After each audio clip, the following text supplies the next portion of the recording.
በስመ አብ ወወልድ ወመንፈስ ቅዱስ አሐዱ አምላክ አሜን። ግንቦት 18 ቀን የሚከበሩ ዓመታዊ የቅዱሳን በዓላት። ጥንተ በዓሉ ለጰራቅሊጦስ በዓለ ጰራቅሊጦስ። ከዚህ በፊት እንደተመለከትነው የጌታችን አበይት በዓላት ሁለት ጊዜ ማለትም ጥንተ በዓልና የቀመር በዓል ተብለው ይከበራሉ። ዛሬም በዚህ ዕለት አምላካችን መንፈስ ቅዱስ በቅዱሳን ሐዋርያት ላይ መውረዱን እናስባለን። ይህስ እንደሚነቢሉ ቸር አምላክ ወልድ ኢየሱስ ክርስቶስ ለእኛ ሲል ከልዑል ማዕረጉ ወርዶ በማኅፀነ ድንግል ተጸንሶ በሕቱም ድንግልና ተወልዶ ከኃጢአት በገር በእግረ ሕፃናት አድጎ በ30 ዘመኑ ተጠምቆ ቅድስት ሕግ ወንጌልን አስተምሮ በፈቃዱ ሞቶ በባሕርይ ሥልጣኑ ተነስቶ በ40ኛው ቀን ያርጋል። ታዲያ ደቀ መዛሙርቱን የቅዱስ መንፈሱን ጸጋ ተስፋ እንዲያደርጉ ነግሯቸው ነበርና በተነሳ በ50ኛው ቀን ባረገ ደግሞ በ10ኛው ቀን ተስፋውን ፈጸመላቸው። እመቤታችን ቅድስት ድንግል ማርያም ዶሮ ጫጩቶቿን በቅፎቿ እንድትይዝ በአንድ ላይ ሰብስባ ለክብረ መንፈስ ቅዱስ አብቅታቸዋለች። 120 ቤተሰብ ከጌታችን እናት ጋር ሲጸልዩ መንፈስ ቅዱስ በአውሎ ነፋስ አርያ ወርዶ በአምሳለ እሳት አደረባቸው። ቅዱሳን ሐዋርያት ፈሪዎች የነበሩት ደፋሮች፣ አሮጌ ሕሊና የነበራቸው አዲሶች ሆኑ። በአይምሮ ጎለመሱ፣ ቋንቋ ተናገሩ፣ ምስጢርንም ተረጎሙ። በቅጽበትም ብሉይ ከአዲስ በልቦናቸው ውስጥ ተሞላ። ሐዋርያቱ ቅዱስ መንፈስን ተቀብለው ዓለምን በወንጌል እርፈ መስቀል አርሰዋል። አልጫውን ዓለም ጨው ሆነው አጣፍጠዋል። ሳይሳሱም አንገታቸውን ለሰይፍ ሰጥተዋል። ኪያሁ መንፈስ ነሲኦም ወደለ አሃዱ ሐዋርያት ለሰቢክ አይጉራተ ዓለም ኦዱ ሰማይትኒ ለሕማም ነገዱ ሰማይትኒ ለሕማም ነገዱ እንዳለ ደራሲ። በዚች ቀንም ሁለት ነገሮችን በትኩረት ይነገራሉ። አንደኛ የመንፈስ ቅዱስ የባሕርይ አምላክነት። እርሱ ከአብ የሰረጸ ቅድመ ዓለም የነበረ በባሕርይ ሥልጣኑ ከአብና ከወልድ ጋር እኩል የሆነ ራሱ ፍጹም አካል ያለው ፍጹም መላካችን ነውና። ሁለተኛ ቅድስት ቤተ ክርስቲያን። ቅድስት ቤተ ክርስቲያን አብ ያሰባት፣ ወልድ በደሙ የቀደሳት፣ መንፈስ ቅዱስ በጸጋው ያጸናት የክርስቲያኖች አማናዊት አንድነት አንድም ቤት ናትና ዛሬም በጉባኤ ትመሰረታለች። በጉባኤ ተመስርታለች። ቤተ ክርስቲያን መመስረት በዚህ ዕለት ይታሰባል። አምላካችን ጰራቅሊጦስ በረድኤቱ በበረከቱ ይጎብኘን። በዚህ ዕለት አባ ገአርጊ ጻድቁ ይታሰባሉ። የአባ አብርሃም ጓደኛ የከበረ አባ ገአርጊም በዚህ ዕለት እረፍቱ ነው። ይህ ቅዱስ የክርስቲያን ወገን ነው። ወላጆቹ ደጋጎች ጻድቃን ናቸው። ባደገ ጊዜ የወላጆቹን ከብቶች የሚጠብቅ እረኛ ሆነ። ሁልጊዜም የምንኩስና ልብስ ይለብስ ዘንድ በልቡ ይመኝ ነበር። 14 ዓመትም በሆነ ጊዜ እግዚአብሔር ጸጋ አነሳችውና በጎችን ትቶ ወደ አስቄጥስ ገዳም ሄደ። እየተጓዘም ሳለ ከሩቅ የብርሃን ምሰሶ አየ። ወደ ወንዝ ከደረሰ ድረስም ወደ እርሱ ሄደ። ከዚያ በኋላ ያ የብርሃን ምሰሶ ከእርሱ ተሰወረ።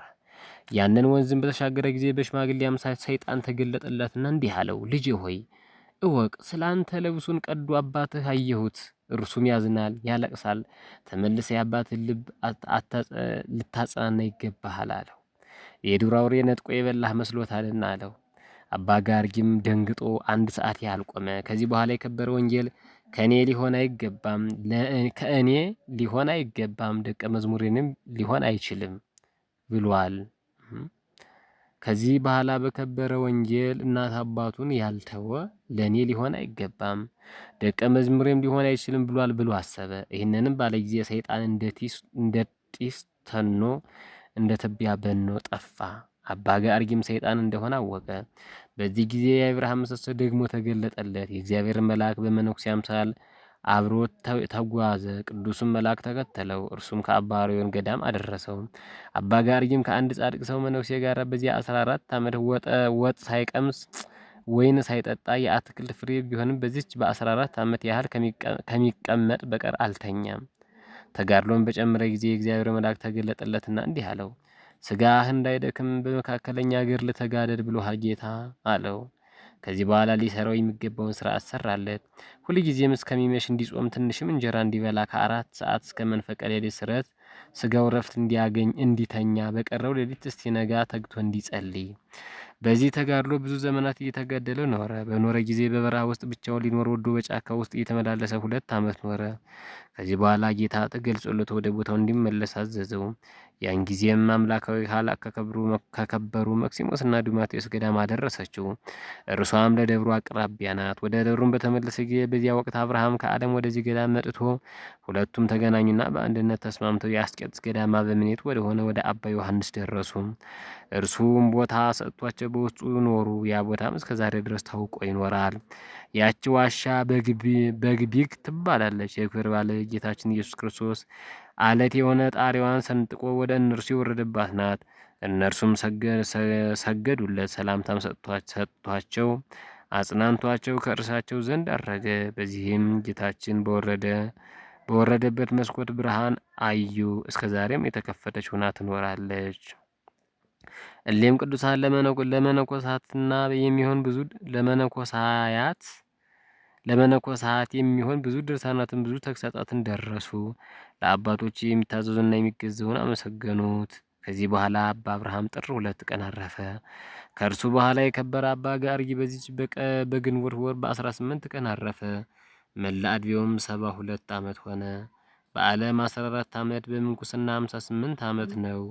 ለእግዚአብሔር ምስጋና ይሁን፣ እኛንም በጸሎቱ ይማረን፣ በረከቱ ከሁላችን ጋር ትኑር ለዘላለሙ አሜን። በዚች ዕለትም የሰማዕት ሲኖዳ መታሰቢያው ነው። በረከቱ ከእኛ ጋር ትኑር ለዘላለሙ አሜን።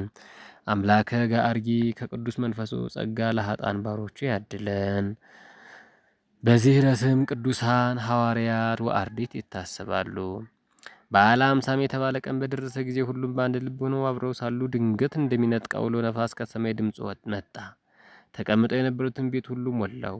እንደ እሳትም የተከፋፈሉ ልሳኖች ታዩአቸው፣ በእያንዳንዳቸውም ላይ ተቀመጡባቸው። በሁሉም መንፈስ ቅዱስ ሞላባቸው። መንፈስ ቅዱስ ይናገሩ ዘንድ እንደሰጣቸው በሌላ ልሳኖች ይናገሩ ጀመር። የቅዱሳን ሐዋርያት ሥራ ከምዕራፍ 2 ከቁጥር 1 እስከ 4። ሰላም ለህሊና ከእምህሊና አዳም ብኡድ ዘይህሊ ምሕረተ ለኩሉ ትውልድ ጰራቅሊጦስ አምላክ ዘይትነሰት ማይፈድ ሀበኒ ፍርፋራተ ምንጸጋ ከፍድፉድ እስመ እንበሌከ ኢሃለወኒ በቋኢ ዘመድ ሰላም ለተከስቶትከ በጽርሐ ጽዮን ቅድስት ሀበሃሎ ድንግል ምስለ ውልዷ ሐዋርያት ጰራቅሊጦስ ኃያል ገባሬ ኩሉ ፍጥረት ድረነሱ ጸጋከ በአምሳለ ነፋስ ወሳት ለበው ምስጢራተ ሰማይ ወነገረ ኩሉ በሐውርት ሰላም ለርደትከ ጰራቅሊጦስ ኦሜጋ ሀበርስዩ ሐዋርያት በጽርሐ ጽዮን እንግልጋ ከመይክስቱ ወንጌለ ዘጸጎክሙ ጸጋ በእንተ ጋርጊ ወሲኖዳ ዘተጋደለ ነንትጋ ሀበኒ ሞገሰከ ለዘሴደሞ ስጋ። በዕለቱ ከተነሱት ቅዱሳን ረድኤት በረከት ይክፈለን። ወስብሐት ለእግዚአብሔር ወለወላዲቱ ድንግል ወለመስቀሉ ክቡር አሜን።